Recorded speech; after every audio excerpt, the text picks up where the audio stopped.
Breitling has just released an all-new Superocean Heritage. This is a big change from the last generation. The watch is now thinner. Breitling has completely dropped the 46 millimeter size, but I think in a great move they have added a 40 millimeter size, which is the watch that I have in front of the camera today. This is a new shade of green. It's different from the last generation. There's a new fitted tapering mesh bracelet that has a sequential open closure butterfly style deployant. There's a new domed sunray dial with applied markers that has lume inside the markers as opposed to outside of those markers like the last generation. This now has a COSC certified B31 manufacturer movement within that you can view through an exhibition crystal. So really it's quite a big update. Thank you to Saltzman's Watches for making this video possible. Saltzman's is a Breitling AD in Rhode Island. I have worked with this family-owned AD multiple years. They're an awesome place to buy a new watch, and they've given me a discount code that's good in their website, so I've placed that below. Definitely check out Saltzman's if you're looking for a new Breitling. Now, the Superocean debuted in 1957 with the reference 1004. This modern Superocean Heritage with the updates, I think it's a little bit closer to that original, just in terms of having elongated hour markers, the Christmas tree style hand, the circle lume under the 12 arrow. Even this mesh bracelet looks a lot like what have been found on a 1004 Superocean. So I like that, but at the same time, Breitling has introduced a few other refinements, and it still feels like a contemporary watch in nature. It's not quite like the Superocean Heritage 57, which is almost a one-to-one of that original. Now, this dial is domed in shape, and to my eye, it has a more defined sunray finish than that last Superocean Heritage generation. The big change, though, is this thin profile. Because of the manufacturer movement within, which is only 4.8 millimeters in height, the overall profile of this 40 millimeter version with 200 meters of water resistance is only 11.7 millimeters to the top of this domed sapphire crystal. And that's thin, and it definitely feels thin on the wrist. Here it is next to my 41 millimeter Tudor Black Bay Burgundy, just for a size comparison. Although the watches, they're really not that different in terms of dimensions, 40 millimeters versus 41. The Tudor definitely looks like and it feels like the larger and taller watch. And so I think a lot of watch collectors are really going to enjoy the dimensions of this 40 millimeter Breitling. Now, here are the two watches outside in sunlight. The Tudor definitely lacks in the ARC or anti-reflective coating department. I think the Breitling certainly is better, but sadly, it doesn't feel as well done as the prior generation Superocean Heritage, which had outstanding ARC. That one, I swear you feel like you could reach in and touch the members of the dial like the indices and the handset. This one, it's not to that degree. I don't think it's a deal breaker, but it's something that I wanted to mention. Now here's the lume shot. There isn't a ton of lume here, but there is a little bit more lume compared to the last generation. So the lume is white tone in bright conditions. It glows green in dark conditions. And I would say it's a step up from that last gen, but it won't win any lume battles. This is the bezel action. It has a more refined feeling than the last generation Superocean Heritage. It's a little bit quieter. It's still easy to grip. I would say it's very satisfactory for the retail price.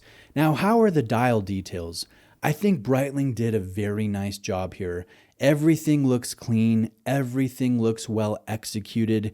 There is a little less text on this version compared to that last generation, and I'm a fan of that. Truth be told, I could even do with a little bit more text being taken off the dial, like the water resistance designation. And admittedly, the Swiss-made placement feels a little funny on this 40 millimeter version.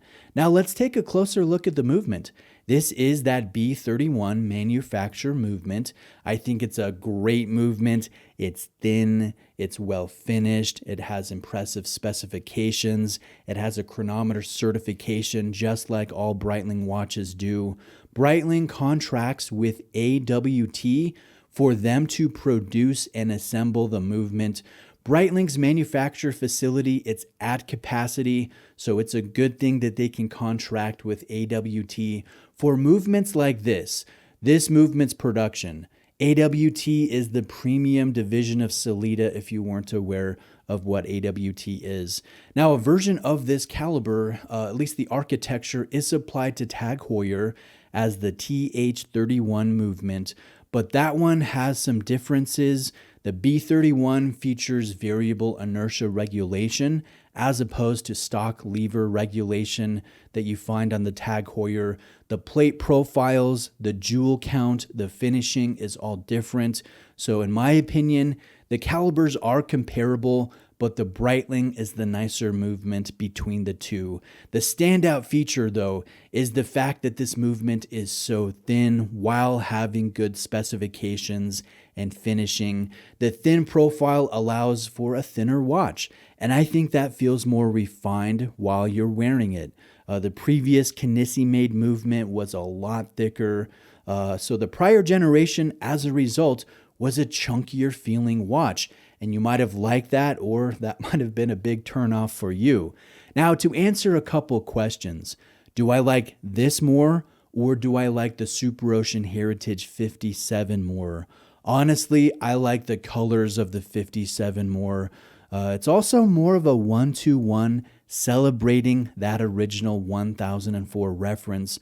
But for me, it just wears too small for my liking. So if I'm spending money, I'm definitely going with a new Superocean Heritage over a 57. And I also like the movement better in this one than what would be found in a 57. Now, lastly, do I like this updated Superocean Heritage more, or that last generation Superocean Heritage? Admittedly, the last generation was one of my favorite Breitling designs, so I'm a little I guess you could say apprehensive about this new version. I admit this is more refined, this is thinner, this is better in certain areas, but I really love that last generation.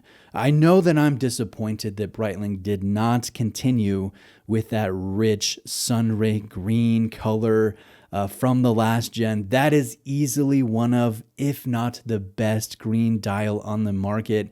This green, it's darker, it's more muted, it's more olive, which I think some watch collectors will really like, but I find less exciting personally. I'm also a big guy, and I enjoy the large dimensions of the last generation. I can definitely pull it off, so at least right now, I like the last generation more, but I recognize that this is a nicer watch, and more people will probably enjoy this one and its refinements more than that last generation. On the whole, Breitling did very well in refreshing this excellent model line. I think the majority of collectors will appreciate all the refinements, especially that thinner profile and this new 40mm option. Check out all the sizes, all the colors, all the strap options. Check out the chronograph version on Breitling's website. And for those shopping Breitling, definitely check out Saltzman's watches. Take advantage of my discount code, reach out to Richard for competitive pricing, and like this video if you got something from it. And if you'd like to see more content like this, please subscribe. Thanks.